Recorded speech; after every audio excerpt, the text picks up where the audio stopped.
Assalamualaikum warahmatullahi wabarakatuh.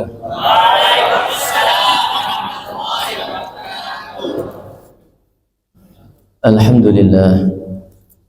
Alhamdulillahillazi bi ni'matihi tatimmu shalihat. Allazi hadana li hadza wa ma kunna linahtadiya laula an hadana Allah. Asyhadu an la ilaha illallah wa asyhadu anna Muhammadan abduhu wa rasuluh sallallahu alaihi wasallam taslima.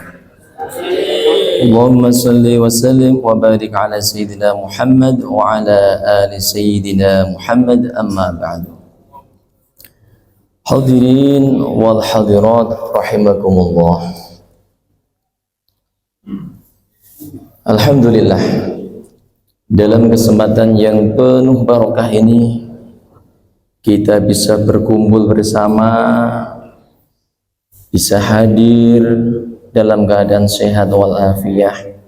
Mudah-mudahan ibadah kita semua diterima oleh Allah Subhanahu wa taala. Amin Allahumma. Dan mudah-mudahan semua dosa-dosa yang telah kita lakukan diampuni oleh Allah Subhanahu wa taala. Amin Allahumma.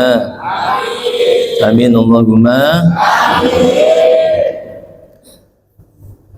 Hadirin wa hadirat, seluruh jamaah, khusus seluruh pengurus beserta jamaah yang dimuliakan oleh Allah Subhanahu wa taala. Izinkanlah dalam kesempatan ini Al-Fakir menyampaikan sebuah risalah dari sebuah kitab, yaitu Lubabul Hadis, yang biasa dibaca oleh para santri setiap hari Sabtu pada subuh. Kali ini saya akan membacakan beberapa poin, yakni keutamaan atau keistimewaan sebuah masjid. Dalam hal ini insya Allah akan dibacakan hadis tersebut oleh Mas Krisna. Silakan untuk dibacakan hadis yang pertama, fi fadilatil masjid, itu keistimewaan masjid.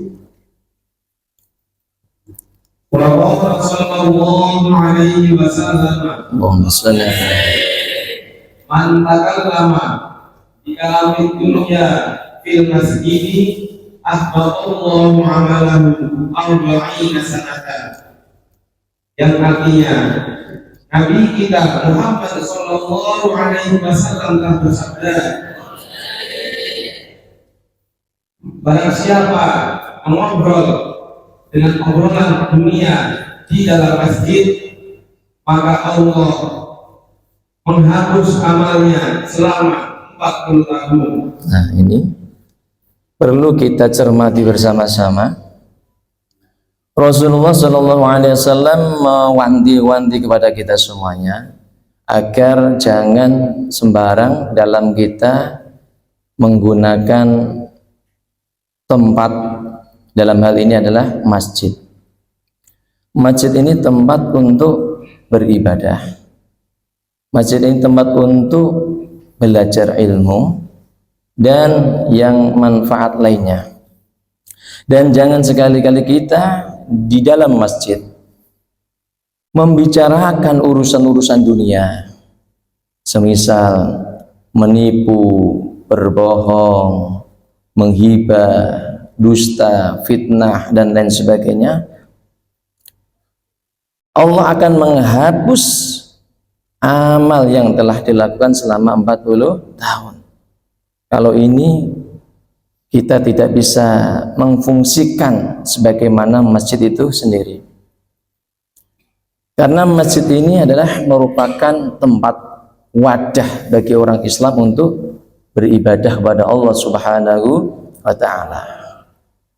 Dalam hal ini misal sehabis sholat kita sediakan waktu 5 menit atau 10 menit untuk berzikir kepada Allah, atau untuk membaca Al-Quran, atau untuk membaca ilmu-ilmu yang lain. Lebih-lebih dalam hal ini adalah ba'dal maghrib.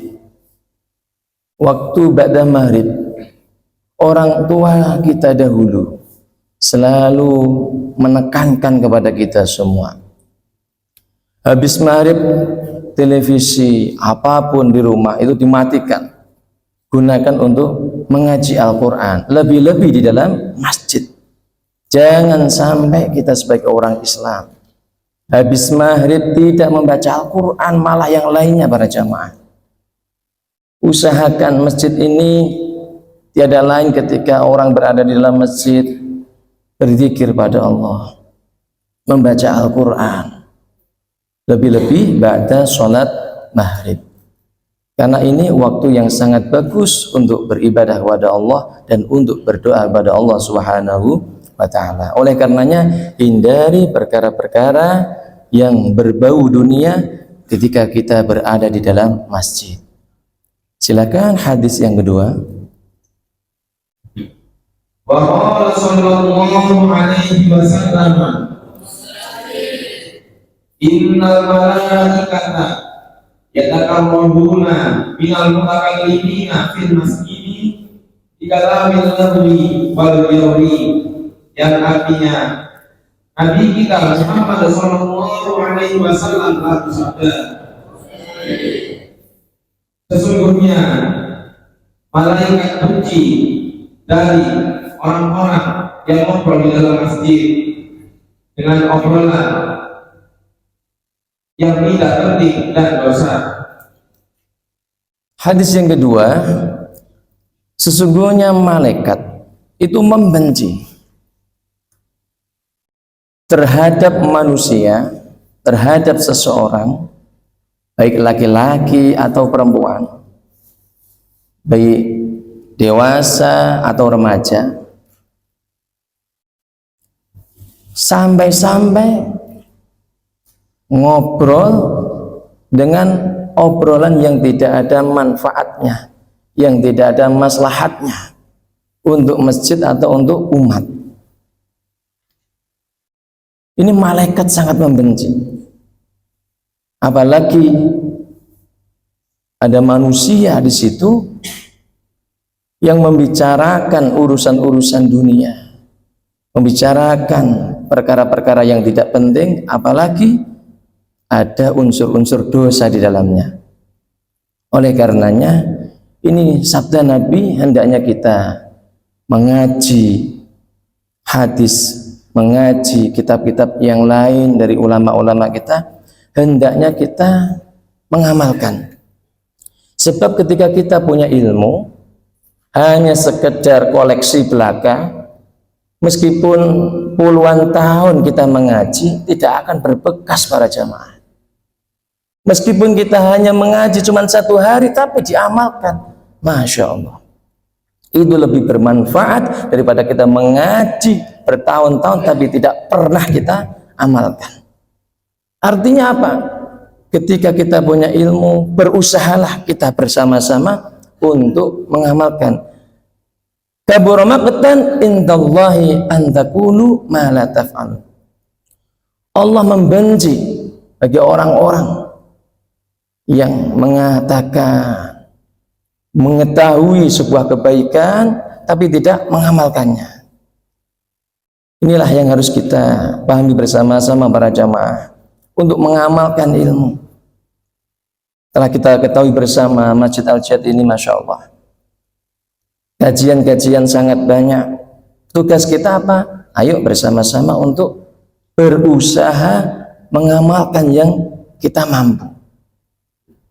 Syukur-syukur nanti untuk para bapak-bapak, nanti tugasnya Bapak Takmir, Pak Haji Kadir, untuk memfasilitasi mengaji Al-Quran. Kalau ibu-ibu alhamdulillah sudah ada. Kemudian untuk bapak-bapaknya ini belum ada. Harapan saya mudah-mudahan ada. Walaupun nanti misalnya pesertanya 1 atau 2 orang, nggak masalah, dimulai dulu. Karena ilmu yang harus kita pahami, kita pelajari, pertama kali adalah kitab suci Al-Quran.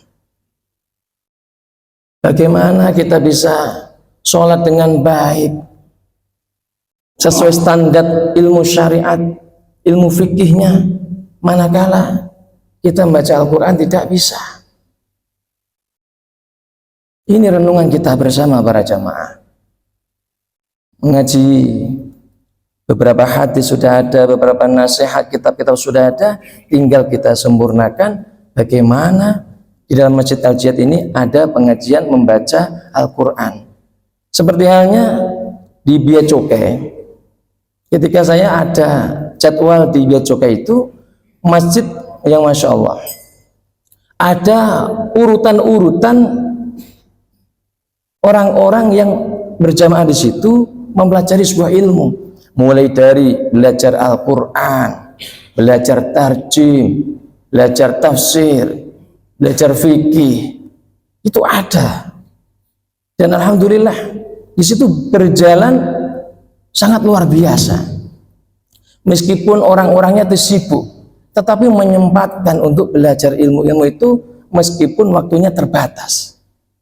Oleh karena itu saya menyampaikan, mudah-mudahan Masjid Al-Jihad ini ada pengajian Al-Quran khususnya untuk bapak-bapaknya. Karena apa? Ngapunten, kita membaca surah Al-Asr, illal ladzina amanu wa amilus solihati wa tawasaw bil haqqi wa tawasaw bis sabr. Kita saling mengingatkan dengan harapan agar Masjid Al-Jihad ini lebih berkembang dan lebih jaya bersama. Amin Allahumma amin. Alhamdulillah, akhir-akhir ini Masya Allah luar biasa.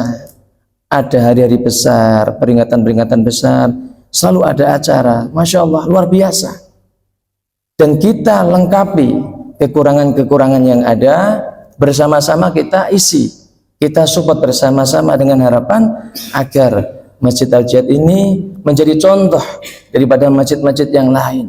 Di saat masjid-masjid itu tidak ada pembacaan-pembacaan, hadis-hadis yang dibaca oleh pemuda-pemuda, alhamdulillah di Masjid Al-Jihad ini setiap hari Sabtu insya Allah ada pengajian membaca hadis singkat. Insya Allah Masjid Al-Jihad ini berbeda dengan masjid yang lain. Alhamdulillah, mudah-mudahan Allah meridai kita semuanya. Amin Allahumma amin. Silakan hadis yang ketiga. Wa qala sallallahu alaihi wasallam, Allahumma sholli alaihi. syarrul biqa'i aswaquha wa khairul biqa'i masajiduha. Yang artinya Nabi kita Muhammad sallallahu alaihi wasallam telah bersabda, tempat paling jelek itu pasar dan sebaik-baiknya tempat itu masjid. Syarrul biqa'i aswaquha, yaitu sejelek-jelek tempat adalah pasar. Kok bisa pasar ini merupakan tempat yang paling jelek? Coba ada orang menipu, tidak jujur, melakukan hal-hal yang maksiat dalam perdagangan, itu adanya di pasar, tempat transaksi yang tidak sehat. Ini ayam yang kemarin dijual dikatakan ini ayam barusan, misalnya seperti itu. Sehingga apa? Syarrul biqa'i aswaquha, sejelek-jelek tempat adalah pasar. Wa khairul biqa' masajiduha, dan sebaik-baik tempat adalah masjid.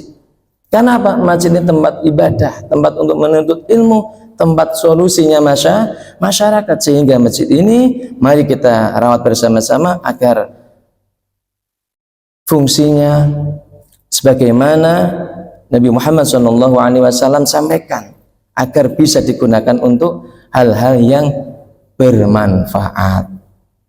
Silakan hadis yang berikutnya. Wes Warek. Wa qala sallallahu alaihi wasallam, Allahumma sholli alaihi. idza dakhala ahadakumul masjida fala yajlis hatta yusalliya rak'ataini. Nabi kita Muhammad sallallahu alaihi wasallam telah bersabda,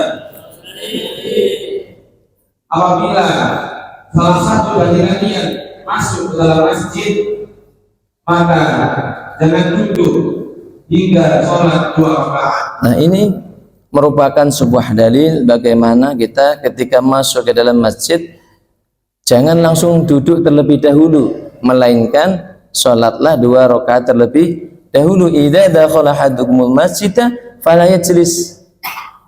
Jangan duduk dulu ketika kita masuk ke dalam masjid, hatta yusalliya raka'ataini, sebelum kita melakukan sholat 2 rakaat yang kita kenal dengan sholat tahiyatul masjid. Karena ini merupakan adab, etika orang Islam ketika masuk ke dalam masjid itu kita sholat terlebih dahulu 2 rakaat.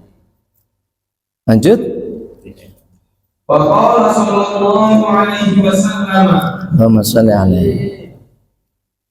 irtafa'atil masajidu syaqiyatan min ahliha alladzina yatakallamuna fiha bi kalamid dunya fatastaqbiluhal malaikatu fataqulu irji'i faqad bu'ithna bihalakihim, yang artinya Nabi kita Muhammad sallallahu alaihi wasallam telah bersabda,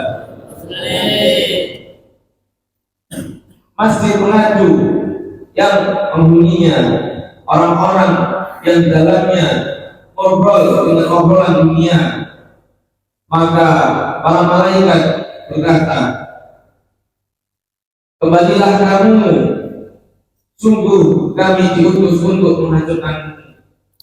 Ini sebuah dalil bahwasanya nanti di hari kiamat itu masjid-masjid, ada masjid Duku Kupang, Putrajaya, Surabaya, seluruh dunia itu nanti akan berdatangan mendatangi malaikat. Tujuannya apa? Untuk melaporkan. Masjid ini nanti melaporkan nama siapa saja yang di situ melakukan tindakan-tindakan yang tidak sesuai dengan petunjuk agama, itu nanti akan didata oleh masjid dan diserahkan data tersebut kepada malaikat. Kemudian nanti akan diproses oleh malaikat tersebut, sehingga apa yang terjadi? Orang-orang yang melakukan kesalahan-kesalahan yang ada di dalam masjid itu nantinya di hari kiamat akan disiksa oleh Allah Subhanahu wa ta'ala. Gara-gara apa? Tidak memfungsikan masjid sebagaimana mestinya, seperti tadi melakukan hal-hal yang tidak bermanfaat, melakukan perbuatan dosa dan lain sebagainya, sehingga kita selalu diingatkan oleh Rasulullah SAW agar hati-hati di dalam kita menggunakan sebuah masjid atau ketika kita berada di dalam masjid. Lanjutkan. Wa qala sallallahu alaihi wasallam, Allahumma shalli alaihi. man asraja sirajan fil masjidi bi qadri ma yaduru fil aini lam tazalil malaikatu tastaghfir lahu ma dama dzalika qawfu fil masjidi, yang artinya Nabi kita Muhammad sallallahu alaihi wasallam telah bersabda, Allahumma shalli alaihi. barang siapa menyalakan lampu-lampu di dalam masjid dengan kepekaan mata kalian, maka diutus malaikat untuk mohonkan ampun kepada yang menyalakan lampu di dalam masjid. Ini merupakan sebuah dalil pula, man asraja sirajan fil masjidi biqadri ma yadurru fil aini lam tazal malaikatu tastaghfiru lahu ma tamadzalika lu'u fil masjidi. Siapa yang menyalakan lampu fil masjidi di dalam masjid biqadri ma yadurru fil aini lam tazal malaikatu tastaghfiru lahu, selama lampu itu menyala, di situ ada orang yang sholat, ada orang yang zikir, ada orang yang baca Al-Quran, ada orang yang belajar, Allah mengutus malaikatnya untuk apa? Memohonkan ampun bagi orang yang nyetek ke lampu. Ini Masya Allah, ini Pak Yasir nih kata ganjaran ini. Karena apa? Menghidupkan lampu. Bukan hanya Pak Yasir, mungkin jamaah yang lain ikut partisipasi juga di situ, menyalakan dan mematikan lampu. Selama lampu itu digunakan untuk beribadah kepada Allah Subhanahu wa taala, orang yang menyalakan lampu tersebut mendapatkan doa-doa dari para malaikat. Doa tersebut, ya Allah ampunilah dosa-dosa orang yang menyalakan lampu yang berada di dalam masjid. Seperti itu para jamaah. Yang mudah-mudahan nanti lebih semangat lagi ketika masjid ini jam 5:15 belum dinyalakan, mungkin sudah dinyalakan sehingga menjadi terang. Ketika lampu itu nyala, ada orang beribadah di dalamnya, orang tersebut mendapatkan pahala yang sangat banyak dan mendapatkan doa dari para malaikat. Masya Allah. Mudah-mudahan yang berpartisipasi dalam menyalakan atau mematikan lampu mendapatkan berkah dari Allah Subhanahu wa taala. Amin. Allahumma amin. Lanjutkan hadis berikutnya. Wa qala sallallahu alaihi wasallam, Allahumma shalli alaihi. man basata hasiran fil masjidi lam tazalil malaikatu astaghfirullahu ma dama dzalikal hasir fil masjidi. Yang artinya Nabi kita Muhammad sallallahu alaihi wasallam telah bersabda, Allahumma shalli alaihi. barang siapa menggantikan di dalam masjid, maka diutus malaikat untuk memohonkan ampun kepada selama tinggal tersebut masih ada di dalam masjid. Ini hadis memberikan motivasi pada kita semua para jamaah. Jadi ketika ada orang yang berpartisipasi tenaganya menggelar sebuah tikar, karpet dan lain sebagainya, atau menggelar sajadah di dalam masjid, kemudian tikar atau sajadah tersebut digunakan oleh seseorang untuk beribadah kepada Allah Subhanahu wa taala, maka orang tersebut mendapatkan pahala dan mendapatkan ampunan dari Allah Subhanahu wa taala dan didoakan oleh para malaikatnya Allah selama tikar-tikar tersebut masih ada dalam masjid tersebut. Seperti ini. Ini pasti ada yang gelar. Nah, orang yang pahalanya buahnya itu orang yang gelar ini. Orang yang nata sajadah ini, Masya Allah, ada yang nyuci, diganti setiap saat ini. Saya menyaksikan beberapa masjid itu kadang pancet itu saja sajadahnya. Di sini masjid aja, Masya Allah, ganti terus. Kadang kuning, kadang merah, kadang putih, kadang hitam. Masya Allah, ini pahalanya luar biasa. Karena apa? Rasulullah mengatakan selama tikar atau sajadah tersebut masih berada di dalam masjid, Allah akan mengampuni dosa-dosa orang tersebut dan Allah akan memberinya sebuah pahala. Masya Allah. Silakan hadis yang terakhir. Wa qala sallallahu alaihi wasallam, Allahumma shalli alaihi. man akhraja qadratan minal masjidi biqadari ma yadurru fil aini akhrajahu Allah ta'ala min a'zami dhunubihi. Yang artinya Nabi kita Muhammad sallallahu alaihi wasallam telah bersabda, Allahumma shalli alaihi. barang siapa mengeluarkan kotoran di dalam masjid ketika engkau melihat dengan kedua matamu, maka Allah mengampuni dosa besar-besarnya.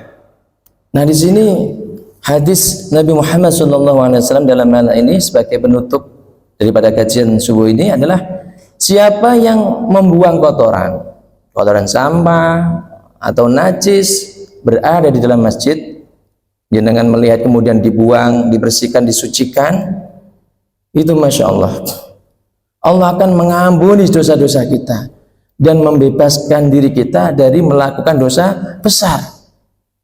Ketika panjenengan melihat sampah di dalam masjid atau di luar masjid, jenengan ambil, jenengan pungut, kemudian jenengan buang di tempat sampah, ini Masya Allah, Allah akan mengampuni dosa-dosa kita dan Allah akan memberi pahala kepada kita semua sehingga kita dibebaskan, dijauhkan dari melakukan dosa yang besar. Masya Allah. Mudah-mudahan pertemuan singkat ini para jamaah membawa manfaat bagi kita semua dan paling penting mudah-mudahan kita bisa mengamalkan bersama-sama. Amin. Allahumma amin. Kurang dan lebihnya mohon maaf. Allahul muwaffiq ila aqwamit thoriq. Assalamualaikum warahmatullahi wabarakatuh.